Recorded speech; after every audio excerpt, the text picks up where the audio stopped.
Hi everyone, this is Dr. Mike, host of the free iTunes podcast, Psychiatric Secrets Revealed with Dr. Mike, but that's not why I'm here today.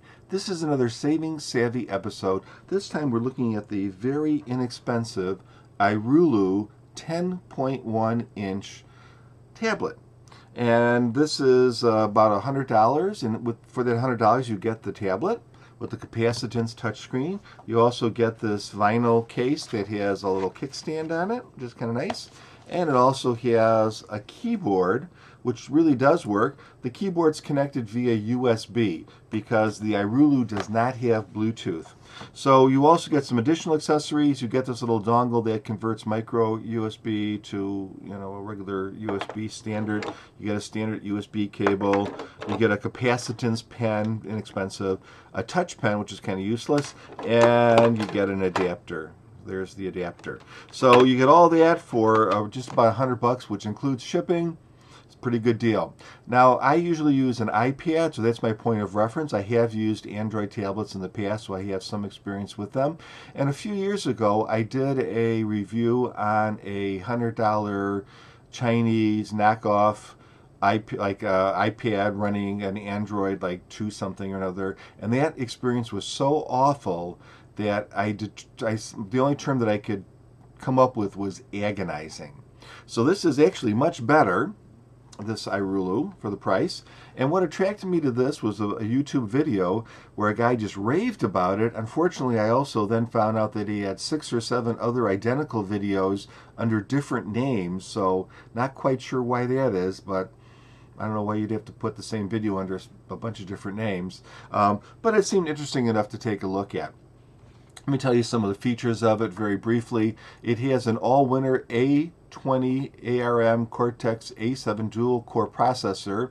All-winner, I think, is just a Chinese chip maker, so I don't know if that's impressive or not. It also has a Mali 400 2-core video chipset, which I guess is okay. It's running Android Jelly Bean, which is 4.2. It has a 10.1 inch screen, 1024 by 600 dots resolution, a 5-point capacitance screen. It has 8 gigs of flash on the inside. It has the dual cameras. Again, the front one is 0.3 megapixels. The back one is 2 megapixels. They are what you would expect, like from maybe a cheap cell phone. They work, but here's some pictures you can see. They're not phenomenal or anything, but hey, it's better to have cameras than not have cameras. It supports wireless. It also supports like 3G if you have the right connectors, which it does not come with. So that's just some basic information. So what about the real life practicing of this tablet? So generally, I would say it does work. And so if we go there, it just started up and it tends to roll around a little bit. It's very difficult for me to hold this and do this, but we will do our best. You can see that it's pretty quick. I'm going to go to Google, and there we are, and Google, and you can see it's slightly laggy. Go back to the home screen. Let's see if I can find some other, like a browser kind of thing. So here we are in MSN. And I had that preloaded, that's why it loaded so quickly. If I go back, well, you can see it takes a little bit of time. Oh, can't find that web page. Go forward. It takes a little time to find itself, so it's not super duper fast. Let me print on or press on a link. Yeah, not too bad. So a little laggy. If I scroll up, it's a little laggy. Not bad at all. If I scroll this way, slightly laggy. Not too bad. And this does work out of the Google Play Store. So that great advantage is you have all those different programs, but not all the programs will run. So for instance, a program that I really like is iTunes Radio. It's a program that grabs radio stations, their streaming stuff, and puts it in a nice format. That will not even appear in the Google Play Store for the iRulu. I can't figure out why. Maybe it's because the iRulu doesn't have Bluetooth, and that is a requirement. Also, other programs like Skype do load, and you can log in, but when you try to actually use Skype for anything, it just goes back to its home screen, so that doesn't work either. So there are some definite things that this tablet will not do, and you have to be aware of it, but it does do quite a few of the other typical things like Facebook and USA Today. I use a program called Hippocrates, which it was able to load, and calculators and the Weather Channel and things that most people would actually want to use.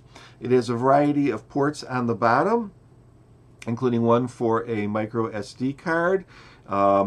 It also has a kind of one of those barrel kind of power connectors. Let's see if I can show it to you. I can find my back end of the adapter. I don't know why people use these still when the USB is so much better, but like a little barrel connector that's for power. It also has two little micro USB ports, but one's called a host and one just has the USB symbol on it. I believe the host is intended to use to connect things to the device, like a flash drive or the keyboard, and indeed if you plug the keyboard in the host port, it works. But it also works when you plug it into the USB port. The other thing that's interesting about the USB port is you can charge through that port too. But I would definitely use a 2 amp or so adapter, not a real high powered one that you might have with something else. I don't think the regulation circuitry is very good in here, and you might kind of blow your battery. So you have those ports, plus you have an HDMI port, headphone jack, and a power switch. On the side you've got the typical volume rockers and a screen that's like a back or a button that's like a back button. So generally speaking, what do I think of this? Well, I mean, the fact that it runs most of the Play type of applications, I think it's pretty awesome. It does run things like Netflix and YouTube flawlessly. I found, unfortunately, I was trying to work around the fact that it did not allow the use of iTunes Radio, and so I was going to websites and trying to click on their listen live links, and unfortunately when you do that, what I discovered is that most of those links are actually still flash driven. So it is pretty easy to sideload flash on Android tablets. Just YouTube it and you'll get a easy tutorial, and then you can't use the standard browser that comes with the tablet because that will not accept flash. So you have to use something like Puffin or Dolphin, or those, they're free anyway, so load one of those and use that, and you should be able to somewhat stream data. So, and I was able to stream my radio stations and things like that. So overall, the experience using the tablet was acceptable. I think really for $100, what do you expect? Obviously, you're not going to expect a Retina display. You're not going to expect fabulous sound. You're not going to expect super speedy action. I didn't check any games up because I really don't play games and I wouldn't know what to look for anyways. But I think if you're looking for a very inexpensive tablet to check your email or to check web pages or to maybe listen to a little music or watch Netflix or YouTube or that sort of thing, I think it really does work fine.